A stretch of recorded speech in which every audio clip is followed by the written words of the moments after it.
Hello guys, तो मैं जा रही थी मनाली ट्रिप पर। मैं आगरा से निकली और रोहनी दिल्ली में पहुंची। यूजुअली डिपार्चर मजनू के टीला से होता है, लेकिन हमारा जो ट्रैवल एजेंसी था सनराइज़ वो रोहनी में था, जिसके लिए मुझे रोहनी जाना पड़ा। उसके बाद हम निकल गए 6 बजे। उसके बाद डिनर के लिए हम पहुंचे तिरंगा ढाबा, जो कि हरियाणा बॉर्डर पर स्थित था, जो कि बहुत ही शानदार था। और इसकी तरह और भी ढाबा थे जो कि हमें देखने मिले थे, जो कि बहुत ही शानदार थे। यूजुअली हमारे एमपी में इस तरीके के ढाबे नहीं होते हैं, जो कि मेरे लिए नया था। उसके बाद हम वहाँ से निकल गए। ठंड बहुत ज़्यादा थी, तो एक लोकेशन पर हम रुक कर हमने चाय पिया। उसके बाद आग सेंकी। उसके बाद हम वहाँ से भी निकल गए। अब हम अपने मनाली होटल पर पहुँचने ही वाले थे, लेकिन वहाँ पर रूम खाली नहीं हुए थे, जिसकी वजह से थोड़ा और टाइम हम एक जगह रुके और आग सेंका। फाइनली हम होटल पर पहुँच गए, जो कि बहुत ही शानदार था और वहाँ से व्यू भी बहुत अच्छा दिख रहा था। उसके बाद शाम को हम गए माल रोड मनाली, जहाँ पर हमने की कुछ शॉपिंग और वहाँ का फेमस हमने खाया सिड्डू। फिर माल रोड से हम वापस आए और हमने किया क्लब नाइट। ये था हमारा रूम, जो कि फैला हुआ था काफ़ी।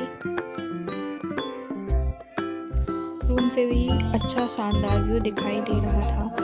अब हम जा रहे थे सोलांग वैली, जहाँ पर स्नोफॉल हो रहा था। उसके बाद हम जाने वाले थे सिसु विलेज, फ्रिज वाटरफॉल और अटल टनल, हिडिंबा टेम्पल। खैर सोलांग वैली के बीच पर ही अटल टनल पड़ता था और सोलांग वैली में काफ़ी एडवेंचर्स भी था। ट्रैफिक कुछ ज़्यादा ही थी, तो हम पैदल ही निकल पड़े थे। बीच में पहाड़ियों पर हमने पहाड़ी मैगी भी खाई थी। फिर हिडिंबा टेम्पल में हमने कुछ फ़ोटोज़ ली।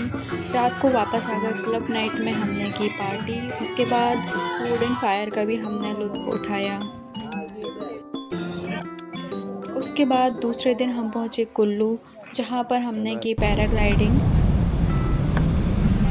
मनाली में भी होती थी, लेकिन हमारा जो टूर कैप्टन था उसने हमें कहा कि सबसे ज़्यादा हाइट में इंडिया की पैराग्लाइडिंग कुल्लू में ही होती है और बाकी जगह पर सेकेंड टाइम रीयूजेबल पैरासूट का यूज़ होता है और कुल्लू में डायरेक्ट फॉरेन से आकर पैरासूट यूज़ होता है। फिर हमने की रिवर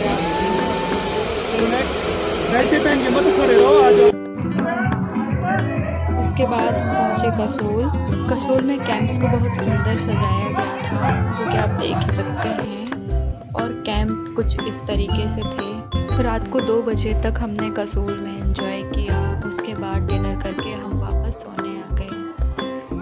दूसरे दिन हमें जाना था मणिकर्णिका मंदिर, जहाँ पर गर्म पानी का कुंड था और पानी बहुत ही गर्म था, जिसकी वजह से फ्लोर भी काफ़ी गर्म था, जो कि हम बेयर फुट फील कर सकते थे। ये है शिव कुंड, जहाँ पर चावल गर्म किए जा रहे थे और चावल एक पॉकेट में बंधा हुआ था, जिसे 2 मिनट रखने के बाद ही वो उबल जाते थे, मतलब पक जाते थे।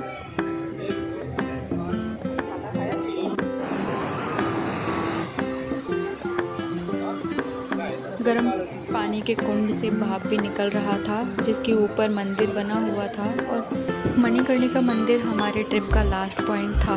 फिर यहाँ से हम वापस चले गए थे और ये था आगरा, जहाँ पर मैं जॉब करती थी, और वापस वही जॉब वाले दिन स्टार्ट हो गए।